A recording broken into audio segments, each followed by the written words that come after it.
Would you like to stop emotional eating at night? It's a tall order, I know, and we got to get to the very bottom of it. We can't just do these willy-nilly self-care strategies. It has to be in context of what you're going through. And specifically, there are 3 types of deprivation that we'll be covering. If you are not familiar with deprivation, please see the binge restrict cycle video where it covers the whole cycle of binge and emotional eating, from restriction, which stereotypically looks like dieting, right? That's your most obvious restriction. And then it leads to deprivation. In the case of dieting, hunger. Hunger leads to cravings. Cravings leads to a binge. And there's shame, and then that cycle repeats, right? So if you're not familiar with that cycle, please go watch the other video above. That video came out of a conversation where I'm asking people, what do you want to know? What do you want to learn more about? And I'm going to ask the same thing to you at the end of this video. So please stay tuned so that you can have a voice in what type of content I create. Let's get into these 3 types of deprivation in context of the binge restrict cycle. Number 1, we have what I just covered: hunger, nutritional, nutrient gaps are missing in your diet. You're hungry throughout the day, and it might not even feel like you're starving. You could be at a low grade hunger for the majority of the day. And if you're stressed, if you're thinking, you can easily go without eating. And plus, if you overeat at night, oftentimes you will be thinking in your head that you should be missing out. You should skip breakfast to make up for it. You should, not eat much in the morning. And pro tip, what happens is yes, you are feeling bloated if you binge or emotionally eat it. Now, you are feeling bloated, but your blood sugar is actually back down to low. Your blood sugar, when you sleep at night, the blood sugar is back down to low by the time the morning comes around. So even though you're feeling bloated, that's true, your blood sugar is still low. And so if you don't eat in the morning, you are going to still get that survival reflex triggered by the end of the day because you're deprived, right? If you're deprived, your body thinks it's starving, triggers the cravings, triggers the overeating. Okay, it all comes back to the survival reflex. When you're deprived, your survival mind thinks it's dying. You can think of deprivation like a lack of oxygen, right? You're going to breathe when you are out of oxygen. When you are deprived, your body will make you breathe. It will make you eat when you're deprived. So we got to understand deprivation. Number 2, stress. Stress. You're busy. You're on. I like to think of this as a light bulb that just keeps on turning on, a car battery that's on all the time. And then it can't be on all the time, though. Your body is not like a light bulb or a car battery. Eventually, you shut down, right? Same thing with a car battery. If it goes on for too long, it'll die, right? Same thing with any type of living organism. It needs rest. Now, if you're going throughout the day, if you're go, this can be tough for a lot of people to really understand. This is some form of restriction that is leading to deprivation.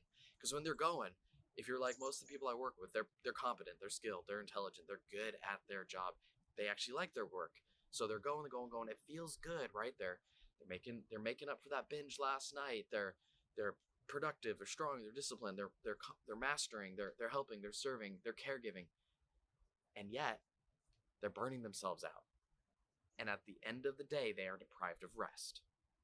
That's another fundamental need. At the very bottom of Maslow's hierarchy, right? We got the fundamental needs. We got rest.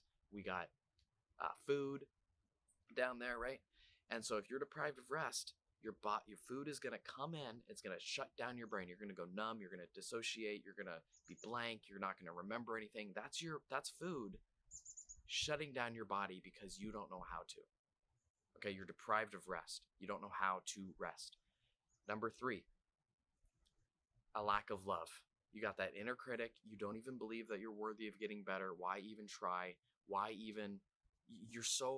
It's so harsh on yourself. You know this is you. You know you're bad. You're trapped. You don't believe that anything is possible for you. It's dark. It's lonely. It's painful. And even talking about it just brings up so much judgment. There's so much judgment. If you're there, you're deprived of love. And food is safe. It's there for you. It is always available.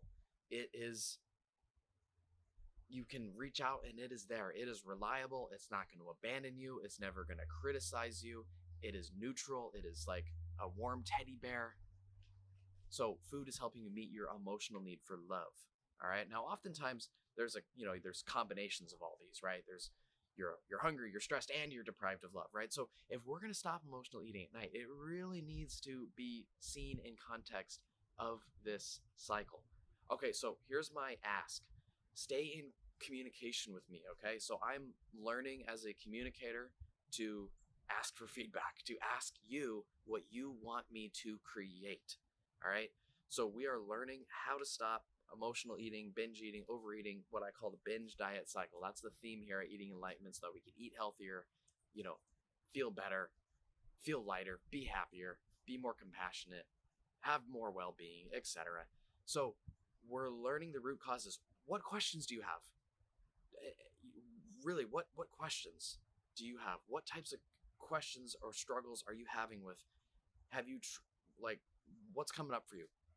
What is coming up for you? Because yeah, I'm gonna create content based on what you guys, ladies, what you tell me. You try emailing me, I will respond. You try commenting, I will reply back. Try me. I'm listening. I hear you. I am listening. My ears are out there. I'm learning, and because of this, this all started because of a mindful journaling group that I wanted to launch. And so I realized, wow, I need to really listen to people more if I want to launch this group. That was sort of my takeaway. So there's info below on that. Down below, there's also a survey down below about what types of content you want me to create in context of this binge restrict cycle. And that'll be it. Okay, so if you're interested in the group, you can check that out. Links down below. Let me know in the survey or a comment, an email.